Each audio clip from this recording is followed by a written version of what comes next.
Good morning, good afternoon, good evening, wherever you find yourself. My name is Moses Kabir. I'm the technical support for the University College of Water Science and Engineering. You're welcome to our 12th webinar series. And today our presenter will be Dr. Janet Appiah Osei, a climate change and energy specialist, and she will be taking us through climate resilience and sustainable road transport systems in Ghana, pathways to low carbon development. So I'll allow Dr. Janet to briefly introduce herself and then take us through. Dr. Janet, you're welcome. Thank you very much. Hello, everyone. Good morning, and I'm gladly honored that you joined this particular webinar. I'm Dr. Janet Osei Appiah, and I have a doctorate degree in climate change and energy and master's and bachelor degree also in environmental science. I'm passionate about issues concerning the environment as well as climate change and renewable energy. I will take you through today's session of the webinar, which focus on the climate resilient and sustainable road transport systems in Ghana, pathways to low carbon development. Thank you. Please, this webinar is particularly divided into two main sessions. The first session, we will concentrate on climate change and road transport in Ghana, while the second session will be on sustainable mobility pathways. So the first session, we are moving with the first presentation. The agenda of this particular session is to ascertain the climate impact on road transport, as well as the implications of the impacts and some policy recommendations to reduce the impacts. As we know, there is a vicious relationship between road transport emissions as well as climate change. But from the literature, there are harmful studies concentrating on the impact of climate change on road transport emissions as compared to the reverse case. In Ghana, for instance, currently there is no empirical study concentrating on this particular issue. Results from such study will also encourage manufacturers to design vehicles adapted to regional weather conditions. It will also help to identify the most appropriate vehicles for a region based on prevailing weather conditions. It can also aid the government to design adaptive strategies. To help us with this particular issue, we develop a modeling and simulation approach, first to determine the fuel consumption, after which the IPCC guidelines were used to extrapolate the emissions using the results from the fuel consumption that was obtained. So from our key findings, the presence of headwind, when we talk of headwind is the wind moving in opposite direction of the moving vehicle. The presence of headwind and rainfall had significant impact on the rate of fuel consumption and emissions, whilst conditions without the presence of these two weather factors had minimal impact on the rate of fuel consumption. Considering dry and humid environments, the presence of the humid environment had minimal impact on the rate of emissions as compared to the dry environment. For low and maximum temperature also, the hot temperatures had lower rates on the emissions and fuel consumption as compared to the dry temperature, as compared to the low temperature conditions. Considering tailwind is the wind that moves in the same direction as a moving vehicle. Tailwind was beneficial in the sense that the rate of emission was slightly reduced since it moves in the same direction of the vehicles. It's propelled the vehicle forward without much loss in energy, resulting in lower emissions. We also ascertained the sensitivity of the different vehicles to these weather factors. And for the taxis, we observed that the smaller size vehicles had maximum impact on the rate of fuel consumption and emission as compared to the larger taxis. And for the trotros, most of the vehicles having large frontal areas also had higher sensitivity to these weather factors. Table 1 and Table 2 is comparing the different sensitivity of the different vehicles on the rate of these weather factors. For the sensitivity also of the weather factors and the different driving speed, the higher the driving speed, the greater the sensitivity of the weather factors. So if you are driving at a higher speed, the greater the influence of weather factors on your rate of fuel consumption as well as emission. So from what the results that were obtained, there are some laid down policy recommendations. The first one is the government should promote the adoption of aerodynamic add-on devices to reduce the impact of wind on road transport emissions, as well as some hydrophobic ceramic coatings also to reduce the impact of rainfall. And for lower temperature conditions, especially during harmattan, we can also make use of window tints and insulating covers in order to retain internal heat also within the vehicle. And also for hot temperature conditions, we can also in order to avoid the use of air conditioning, which is known to have strong impact on the rate of fuel consumption and emission. We can make use of thermal insulation materials like heat resistant paintings in order to reduce the absorption of heat into the vehicles. For the effective promotion of these add-on devices, there should be capacity building for people to know the benefit of retrofitting their vehicles with these add-ons. So aside the use of add-on devices, we can also mandate the importation of commercial vehicles having proven aerodynamic design features, or basically the importation of climate resistant, resilient vehicles. So implementation of such policies can help increase individual economic gains and also impact the nation positively. So from what we've discussed so far, we are now aware of the impact of weather on fuel consumption and emission. I have some few questions for my audience. So you can contribute by typing in the chat box or unmuting yourself to talk. Your contributions are highly welcome. So for the first question, from your own experience, how has weather factors affected your driving and vehicle performance? I hope I have some drivers around. Please, you can deliberate on this question and share your thoughts with us. So we move to the second questions. The second question, what strategies do you think can help drivers adapt to adverse impacts posed by weather variables? For the third question, do you think introducing incentives can increase the use of climate resilient vehicles in the country? Hello. Hello.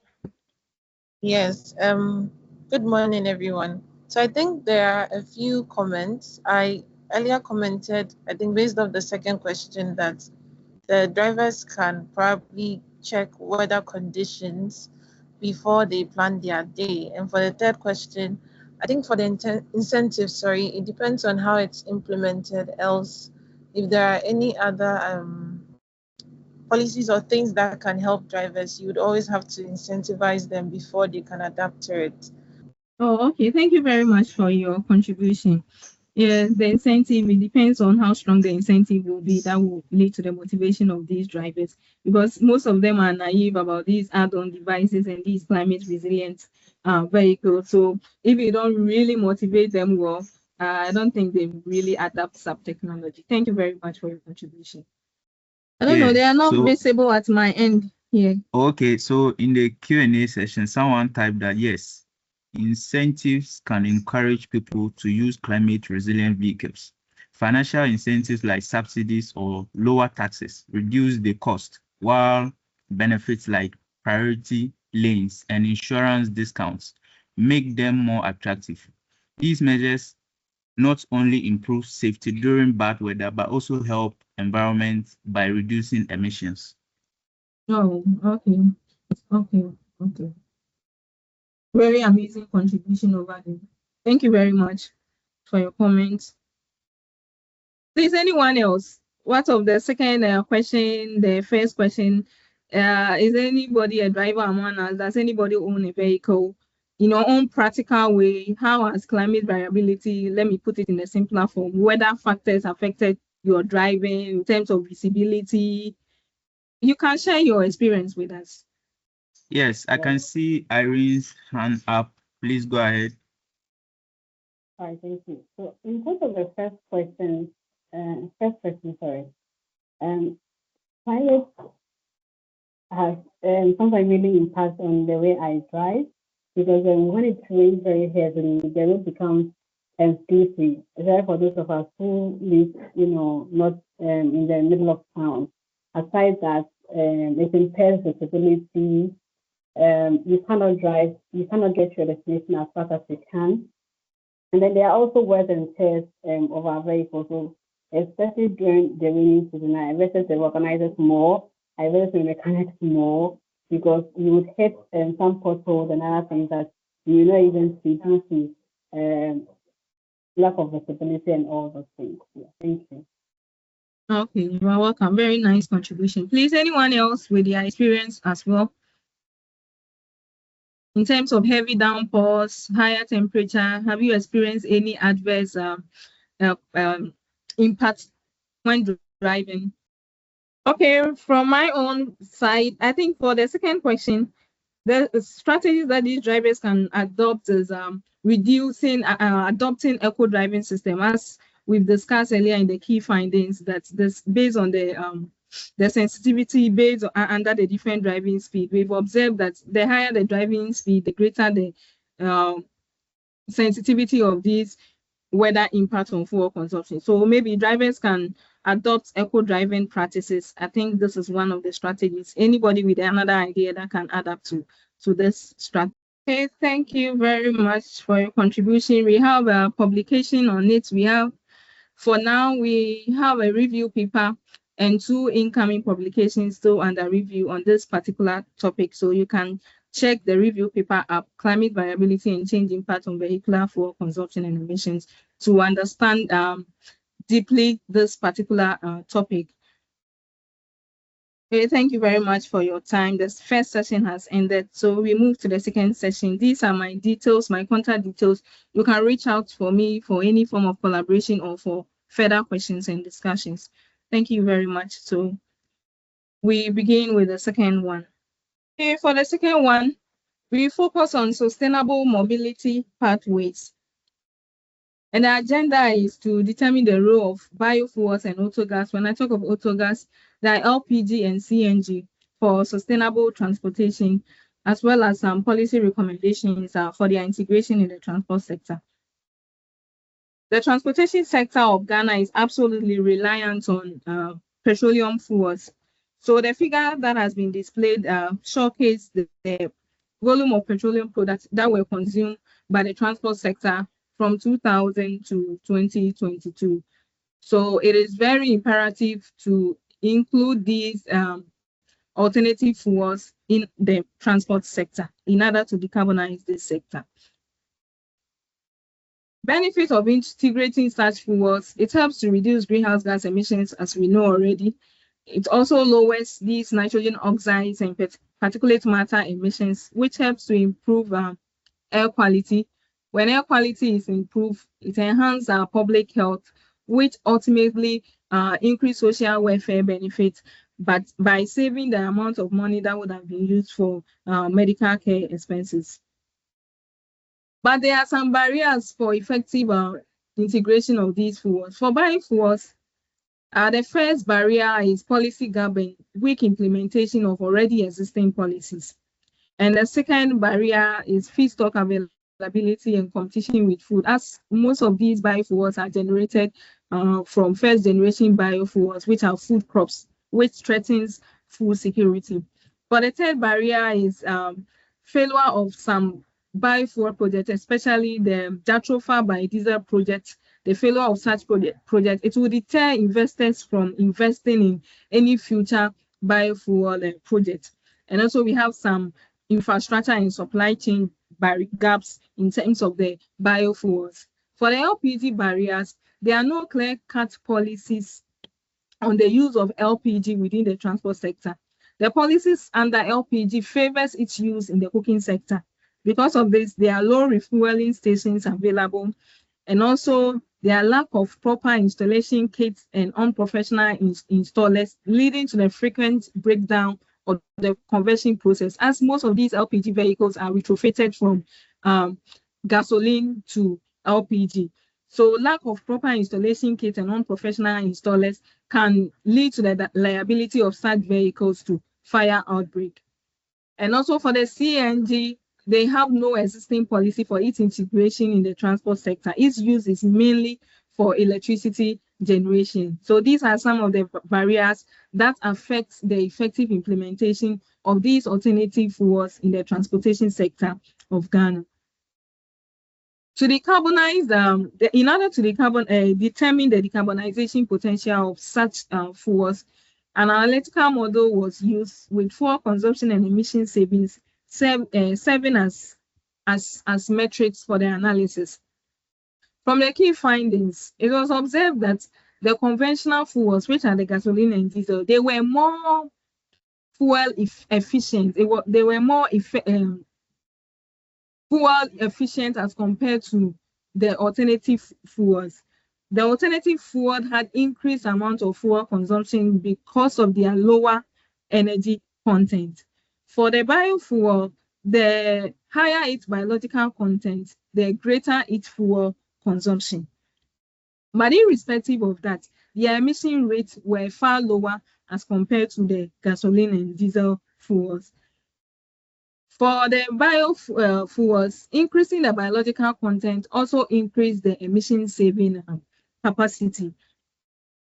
Whilst for the CNG, the fossil CO2 and the nitrous oxide were lower, but in terms of the methane gas, it has high constituents of methane, so the methane emissions were higher as compared to the gasoline. Comparing the CNG with LPG, it was also observed that the CNG were slightly cleaner than the LPG. So overall, the climate mitigation potential of the higher biofuel blends were the greatest, followed accordingly by the CNG, LPG, with the lower blends, the lower biofuel blends having minimal climate mitigation potential. So based on the findings, there are some policy recommendations in terms of fiscal incentives, in terms of capacity building and support measures, as well as infrastructure development. For the fiscal incentives, we can have a carbon tax on these fossil fuels to increase their prices in order to shift consumer demand from these fuels into alternative fuels to ensure a clean environment. And we can also price these fuels lower than gasoline. Since the only existing fuel now at the moment is LPG, we can reduce the price of LPG in order to attract its use to stakeholders, mostly the commercial drivers. We can also lower taxes for commercial drivers using these retrofitted LPG vehicles. And we can also reduce import duties on imported clean vehicles. For the capacity building and support measures, we can establish more biofuel plants, create awareness about the benefits of the use of alternative fuels and its cleanliness to the environment. There can also be some pilot research to determine the economic and infrastructure viability of fully adopting these fuels into the transport sector of Ghana. There can also be training and certification of these kit installers to ensure the proper installation process of the conversion. For the infrastructure development too, we can expand the alternative fuel refueling stations by offering loans to private investors in investing in opening fueling stations to reduce the scarcity of such fuels in the case when they are implemented.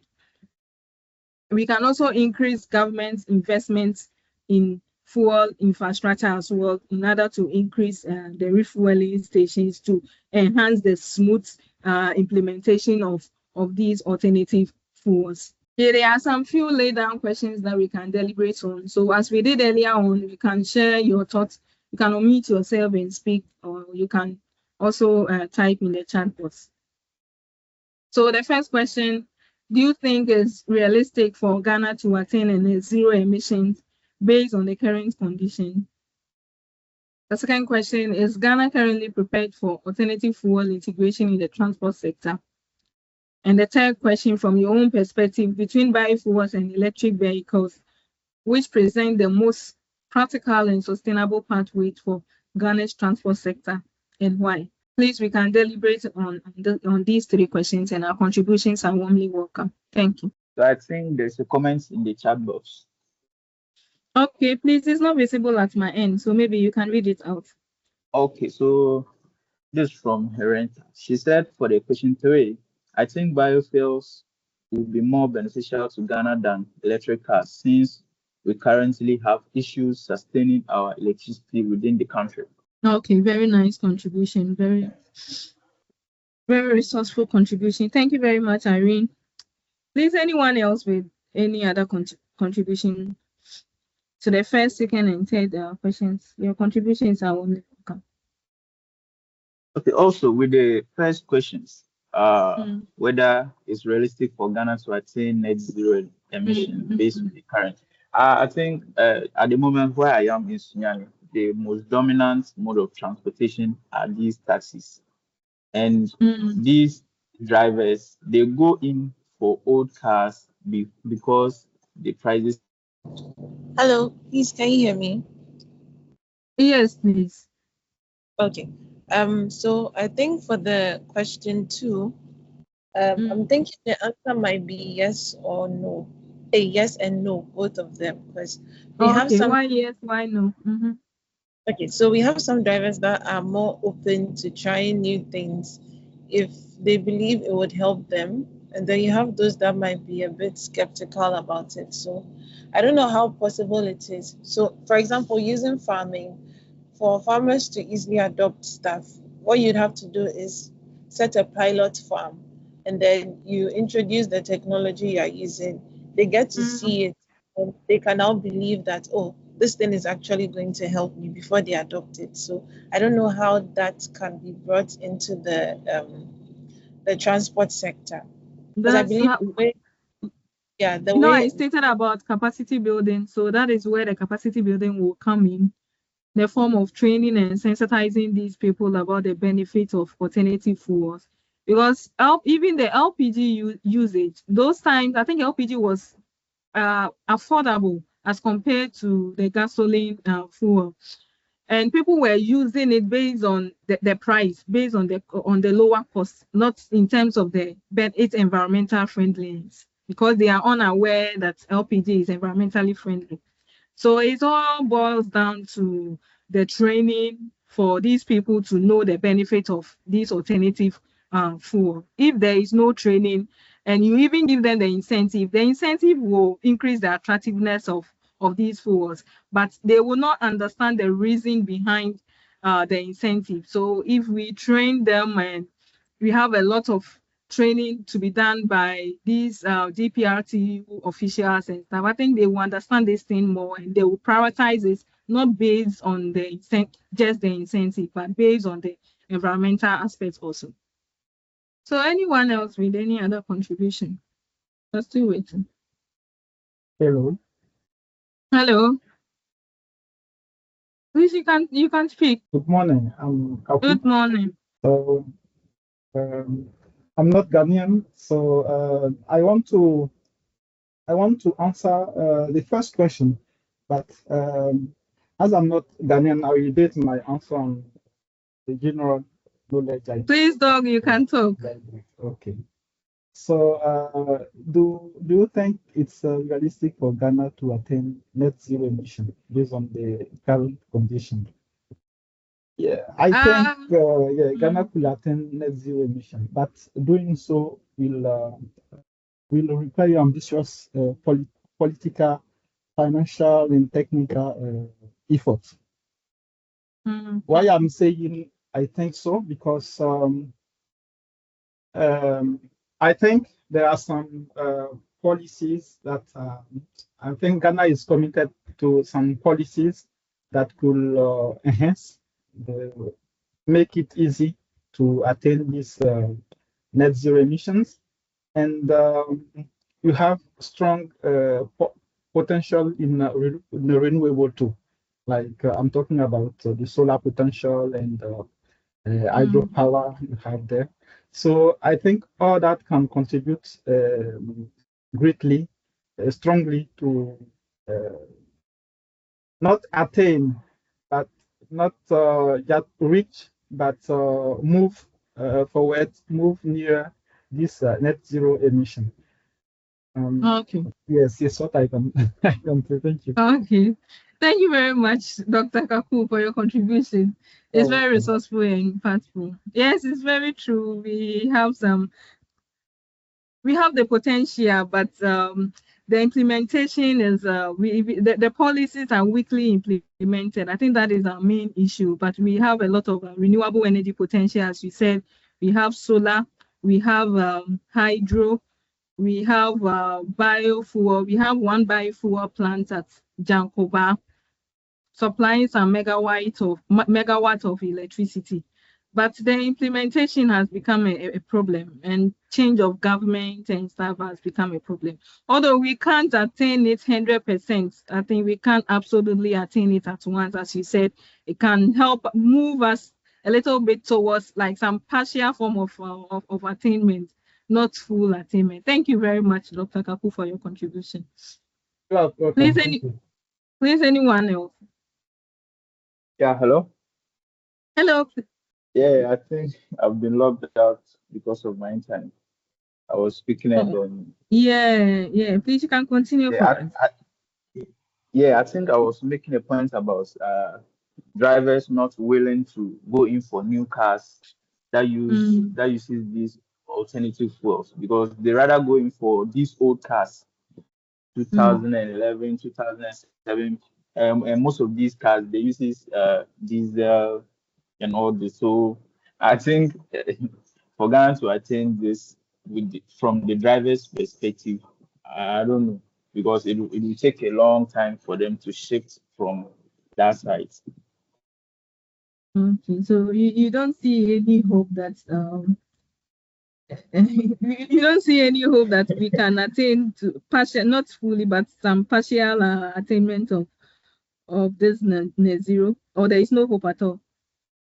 I think there is hope. I think it's the private sector that may shift to that side, but with the public sector, I think it will take a very long time for them to do that. Okay, thank you very much for your contribution. Please, any other person, please, before me. Hello. I don't know whether you've seen a comment from Irene in the chat box. No, please, you can read it out. Mm. I think she says Ghana is moving in the right direction and is reasonably prepared in the policy domain to begin integration of alternative fuels, particularly electric mobility. But readiness on the ground, that is charging infrastructure, grid capacity, cost, public adoption is still limited. Mm, mm. Yeah, very true. Very resourceful comments. Very true. Thank you very much, Irene, for your contribution. Yes, I think that is all in the chat box. Okay. Okay, thank you very much. So we move on. So these are some already existing publications that we have on this particular topic. So you can check them out. They are online, and you broaden your knowledge about alternative fuel inclusion in the transport sector of Ghana. Hey, thank you very much for your time, for your contribution. Thank you so much. Please, the last question. I want to know your take home from this particular webinar. Please, your take home. You can share your thoughts with us. Your take home. Please, what have you your contribution? Please, the last question. Henrietta, she says Ghana has the potential to champion a sustainable transport system. However, we must be committed to proper implementation to ensure this is a reality across the country.